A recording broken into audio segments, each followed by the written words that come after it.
in the know, nonstop Vikings talk. It's Purple Daily on Score North and ScoreNorth.com. Purple Daily, presented by Surly Brewing Company. And welcome into Purple Access. It is Thursday, so it is Judd Zolgad, Chip Scoggins, Star Tribune sports columnist, and Declan Goff, executive producing, as he always does. Purple Access sponsored by our friends at Surly Brewing, the beer of Judd and Chip, without question, Surly Furious. And also by our friends at TCL TV. Enjoy more with TCL TV. If you're going to watch sports, and it's a big sports weekend, watch it on a TCL TV. All right, Chipper, let's talk about the Vikings draft. I think we got together last week on Friday to talk about the first round, but now we've got the entire 7-round draft. It is 10 picks. Do you feel any differently now that the roster is basically, for the most part, set for 2022 than you did before the draft? It's funny. A lot of the what do you call them, draft experts or draft followers, gave them high marks. I think I saw A minus. Yeah, they did well.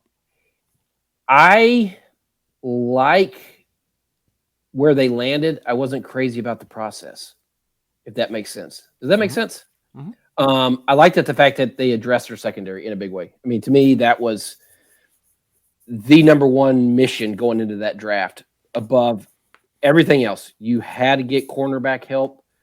You had to replenish or start filling in the defensive side of the ball with some younger talent. They did that. They clearly made the secondary and defense the focus of the draft.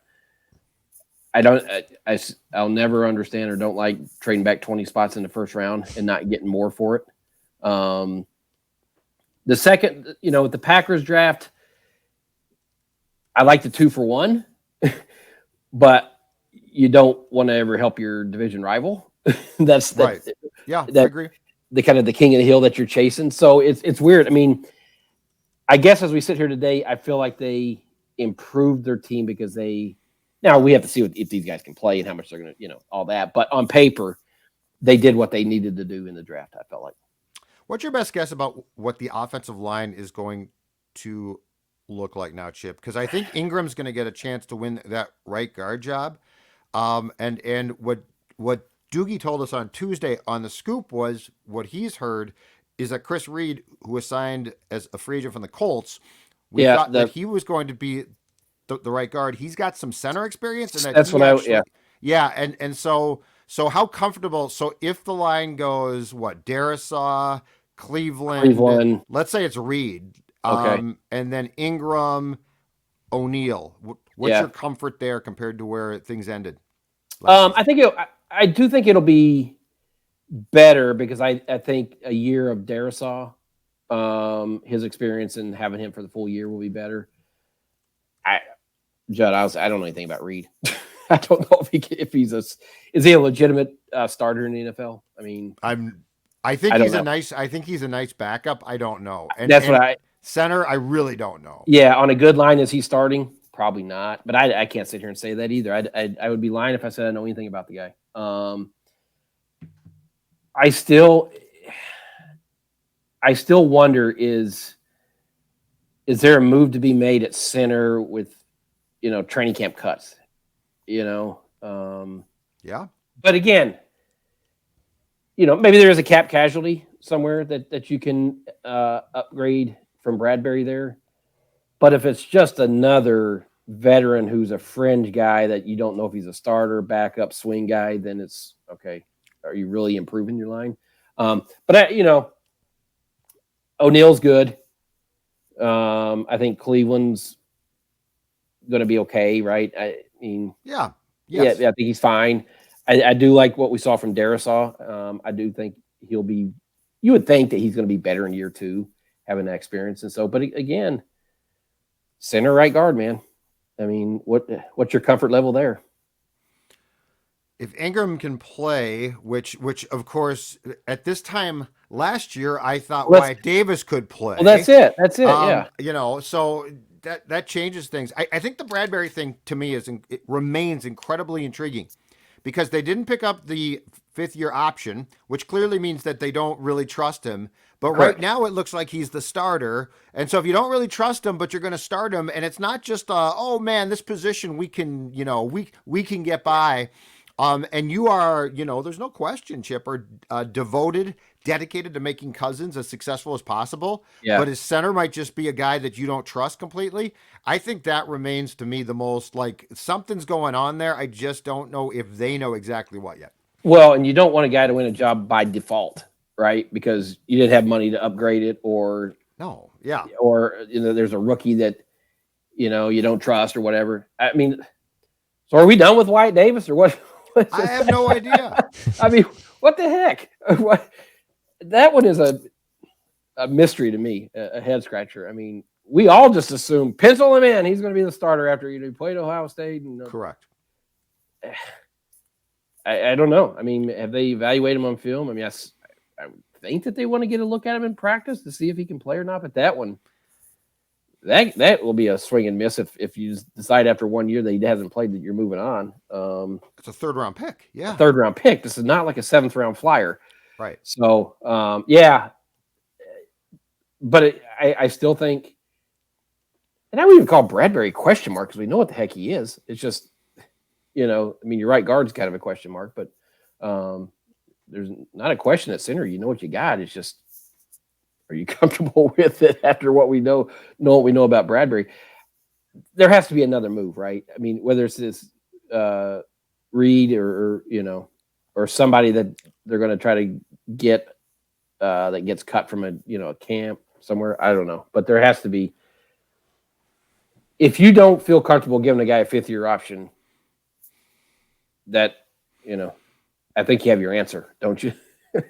100%, and that's why I think when they start on-field work for OTAs here, I think what we're going to see is just total guess on my part, but I think Reed is going to compete with Bradbury at center, and they're going to try and get a feeling on if Reed can actually play there.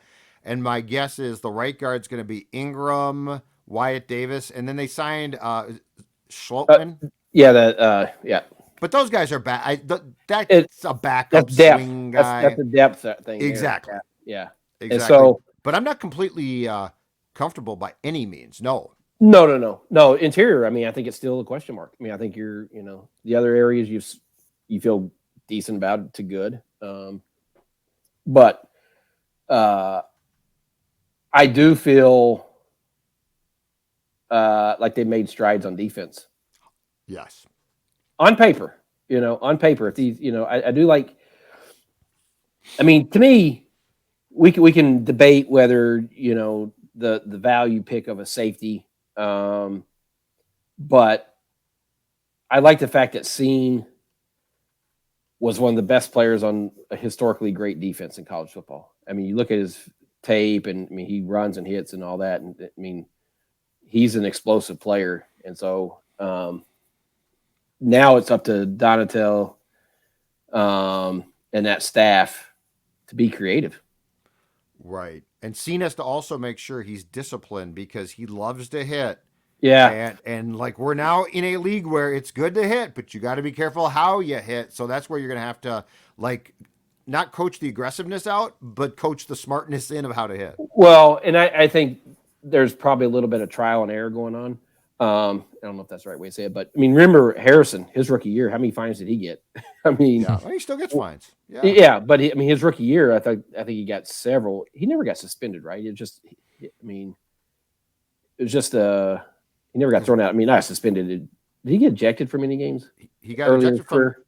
No, he got ejected from the game a couple of years ago in Houston, but I don't think early in his career. But I mean, he definitely. I know he got fines. Yeah, he definitely got fines. Yep, he definitely got 2 or 3 fines on hits. And I think he learned the game. He's still, I mean, there's still ones that, he gets it. I think he scratches his head over. So I think there will probably be a little bit of that with Cine just learning kind of where that line is.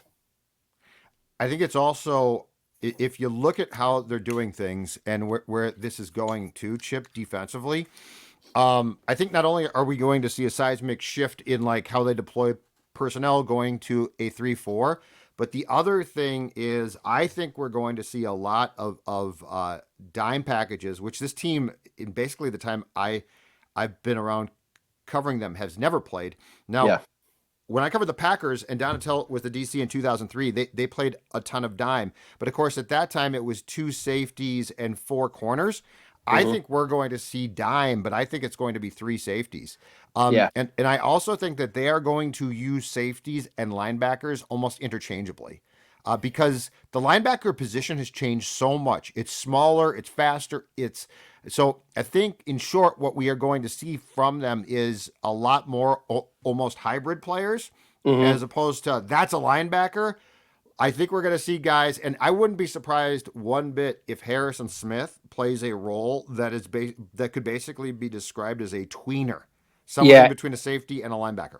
Well, and go back to Kevin O'Connell's his introductory press conference where he talked up Harrison Smith, saying he's the perfect fit for their defense, and so we know how much Zimmer loved moving him around. So I have to think that hybrid role, if you indeed want to have 3 safeties on the field a lot with Cine and can't bind them, which, you know what, I'm all for getting your best players on the field. I mean, if you have 3 good safeties and you're a little bit weaker at cornerback or you don't have enough linebackers or whatever, I mean, get your best guys on the field. And so I think they'll do that. But yeah, I think this whole defense is going to be fascinating because, like, what's Danielle Hunter going to look like in this thing?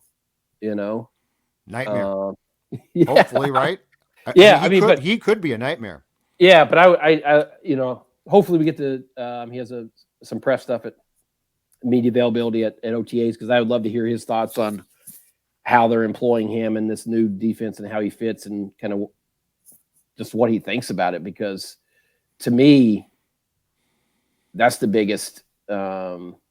He's undergoing the biggest change of anyone, right? I mean, I just think it's fascinating to see how they're going to. Oh, my phone's ringing. Sorry. Thanks, Royce. Yeah, that's right. Yeah. I'll just turn this thing on. I'm going to turn it down. Butch Davis. Who's this? Yeah. Butch Davis. All-timer. This Blues guy. But I was wondering why they were saying his first name so much. Butch Davis. No, so I think, Danielle, Harrison. Well, I think Danielle and Harrison are the 2 that stand to really see their roles change in a significant way. And I'm sure for them, it's probably a little bit exciting too, because, they're veterans, they're trying something different, new in their career. So, I like what they did in the draft, Judd. What they came out with a safety, 2 corners in the first 4 rounds. When was the safety from Missouri? 5 of their first 6 picks, I think, were on defense. Yeah, which speaks volumes. I mean, this is an offensive coach. Yeah, well, speaks volumes to what they think of the defense. It is an offensive coach, but I mean, anybody with any sense that watched the Vikings last year knew that they had to load up on defense. Right. The thing that intrigues me too is on Hunter. Until he proves he can't do something well, I'm pretty much convinced, as long as he, of course, for a 3rd consecutive year does not get hurt, that he's going to be successful. Like, there's never been one thing where I'm like, that didn't look so right. So I do think until he proves me wrong, I think anything that they assign him, he's probably, just has the God-given athletic talent to thrive. So I would expect that if he can stay on the field, and unfortunately that's now an if, but if he can, that his impact, in more ways than one, too, is going to be huge, because he can present some looks that are going to be really confusing to quarterbacks. And I don't know if by the end, because Mike did a great job of that for a while, but I don't know if by the end they were doing that enough. I think now they're going to cause far more confusion. Yeah, I agree with you. I mean, just his freakish athleticism and just God-given ability. I think you could put him in a lot of different places. He's going to be a wrecker, right? He's going to ruin your plan. I don't know how much. I think by the end, I think the injuries and just kind of patchwork things that Zimmer's doing, I don't know how much creativity you could have with his personnel. It's just defense is healthy. I mean, you have some veterans that you trust. Your linebackers, certainly, even though it's going to be new for Eric Kendricks, he's a smart player, and he fits that. I mean, you talk about the new kind of linebacker, smallish, can cover. I mean, he's terrific in cover. So yeah, you're right. Yeah, to me, that's. I mean, I'm really intrigued when they actually get on the field for OTAs and that were open and look at that. We're excited about OTAs I know. and minicamp. And I want to see what Bring it on. I know. I want to see what this offense looks like. I do too. And I want to see what this defense looks like. Just kind of fundamental changes that we're going to see.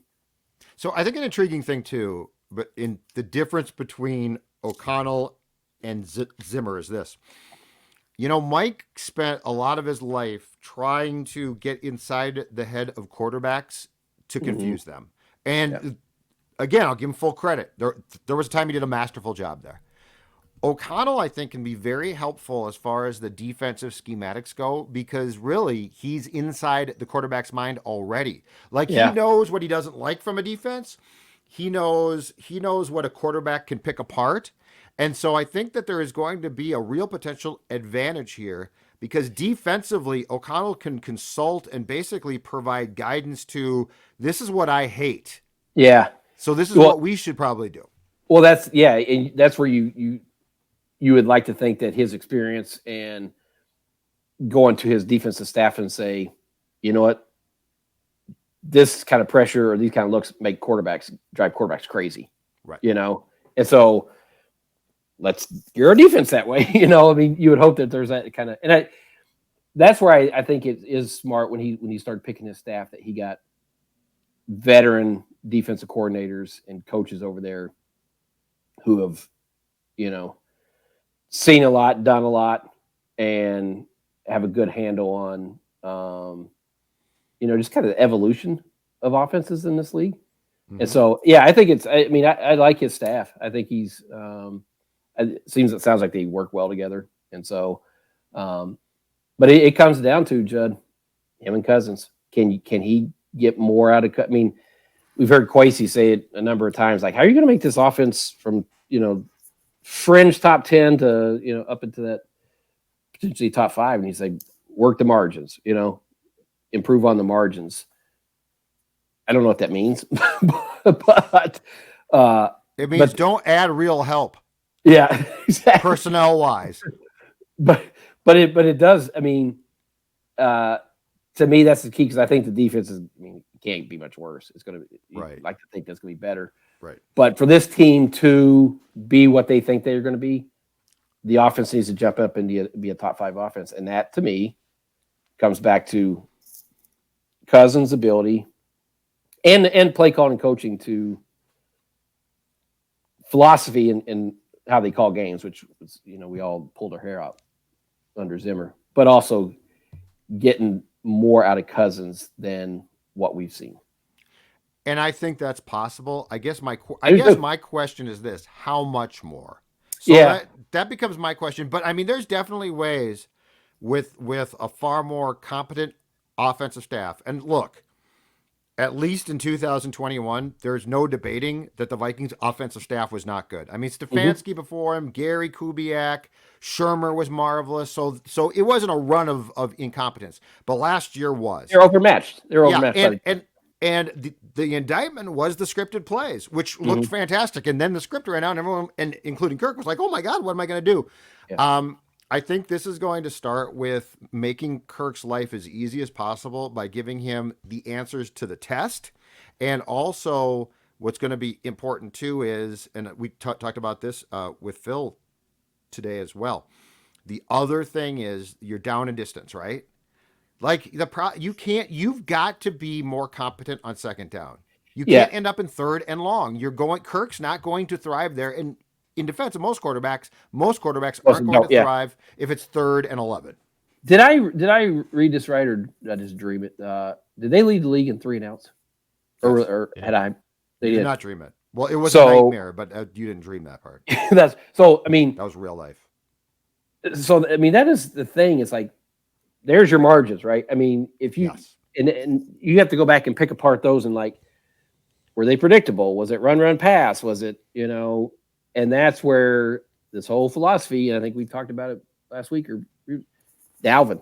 I mean, how does this become a JJ offense first and not a run pass. I mean, you have a terrific running back, but I do wonder if the predictability, because as Zim said, we got to run the ball, created situations where the defense knew what they were going to do, and they were easier to defend and put them in those second long, third and longs. Well, and look, if they failed on first down and now it's like 2nd and 10 or, 2nd and 12, what do they do? They tried to run. Well, now it's 3rd and 9 and now you're in trouble. And the thing too with Dalvin is what I am interested to see, because I still think he's a very good player when he can play, is how they deploy him. Because to me, I always thought this. All the passes that seem to go to CJ Ham, right? Oh man, CJ check down to say should have gone to Dalvin because he can probably make something from that. God bless him. CJ Ham's going to try real hard, but he's not going to make much from it. So in going to more, and I do think that they'll take a page from what the Rams do, more 11 personnel and using 3 receivers consistently. I think what you want to do in some ways, Chipper, is strip Kirk of his safety blankets. Yeah. And say, you've got to make decisions. We're going to help you. We're not going to abandon you. And you're going to make some mistakes, and we're not going to dump on you when you do. But we can't have it be 2nd and 12, and now you just checked it down, and now again it's 3rd and 8. Well, yeah, and so much of this is going to depend on the receiving core, and how do we feel about the depth there? I mean, obviously you have a superstar. If the Eagles been banged up, can he stay healthy? Can he stay healthy? That's a question. And what's the next level for KJ Osborne? Flat out, the receiving core is not as deep as I would like personally. I mean, you added a draft pick. They'll learn that. It's a lower draft pick, so you don't know. But Smith Marset, I mean, they got to find some depth. Yeah, I mean, particularly with the Eagles had some injuries here of late, and so I'm curious because Osborne made a big jump last year. Yep. He put in a lot of work, and credit to him for really digging into his craft and coming back better. Can he do that again this offseason and come back and be, even more of a factor in this offense? Because O'Connell's going to want to throw the ball more and have more guys involved. Right. And Chip, so when you are thinking about all of these things, when you're thinking about mini camp and OTAs and permeations of the Vikings offense and defense, what do you like to be sipping on as you ponder the life of the Vikings going forward? Well, if it's not a Furious, it's not anything. That's right. It's a Surly Furious, right? It's got to be from the Surly family. There's one beer, and then there's a long gap after that. Well, and look, our friends at Surly Brewing have a lineup of heavy hitters, home runs constantly. Furious just happens to be the favorite of both Chip and Judd. Last thing for you here. Offensively, Irv Smith. Okay. Yeah. Number one, we don't know. He's been hurt. And I mean, I love his talent. And in training camp, before he got hurt last year, I was enamored with what he did. But for those who tweet me and are like, well, we really haven't seen him. You're not wrong. Okay. Yeah.